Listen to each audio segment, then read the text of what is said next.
Operation सिंदूर के बारे में सेना पर हमें गर्व है, कहना है गृह मंत्री अमित शाह का। इस वक्त की बड़ी खबर, ऑपरेशन सिंदूर पहलगाम हमले का बदला है। गृह मंत्री का ये स्टेटमेंट आया है, आतंकवाद को जड़ से मिटाने को प्रतिबद्ध है भारत और इसी को अंजाम देने के लिए ऑपरेशन सिंदूर लाया गया। भारत पर किसी भी हमले का करारा जवाब दिया जाएगा। सेना पर हमें गर्व है, गृह मंत्री अमित शाह का यह बयान आया है। ऑपरेशन सिंदूर पहलगाम हमले का बदला है। कुछ दिनों पहले एक एक को चुन चुन कर जवाब दिया जाएगा, ये कहा था गृह मंत्री ने, और जवाब अब आतंकवाद को, आतंकवादियों को मिल गया है।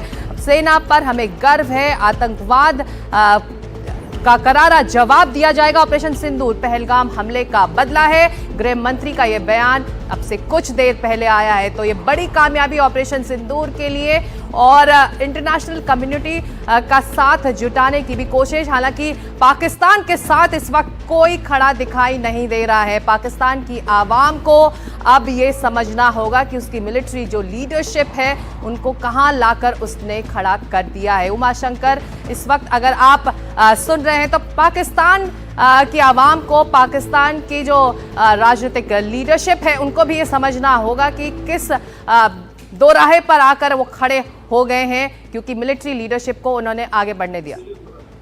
जी बिल्कुल, देखिए भारत बार बार पाकिस्तान को आगाह करता रहा और भारत ने अपनी तरफ से ये शर्त भी रखी कि पाकिस्तान आतंकवाद के खिलाफ ठोस और वेरीफाइबल जो कार्रवाई है वो करे, क्योंकि पाकिस्तान लगातार बार बार इस बात की जिद कर रहा था कि भारत के साथ वो बात करना चाहता है। अभी जब एससीओ की बैठक पाकिस्तान में हुई तो 9 साल के बाद भारत के विदेश मंत्री जो है एस जयशंकर वो पाकिस्तान गए थे। तब एक संभावना बनी थी कि शायद दोनों देशों के जो रिश्ते हैं वो पटरी पर आए, लेकिन भारत जो है अपने पुराने रुख पे कायम रहा कि आतंकवाद के खिलाफ पहले कार्रवाई करो, उसके बाद हम बातचीत आगे करेंगे। खैर पाकिस्तान नहीं माना और उसके बाद 22 अप्रैल को पहलगाम जैसा आतंकी हमला जो है उसको अंजाम दिया गया, जिसके तार सीधे तौर पर पाकिस्तान से जुड़े नजर आए। उसके सबूत भी अंतर्राष्ट्रीय समुदाय के सामने रखा गया और इसके आधार पर उनको कन्विंस करने की कोशिश की गई। और इसके बाद जो पहले से जो जानकारी थी टेरर कैंप्स को लेकर और उसके बाद जो अपडेटेड जानकारी आई उसके आधार पर जो निशाने हैं वो चुने गए और उसके बाद इस ऑपरेशन को जो है ऑपरेशन सिंदूर को अंजाम दिया गया है। गृह मंत्री अमित शाह ने जो बात कही है वो उसी कंटिन्यूटी में है जैसे प्रधानमंत्री मोदी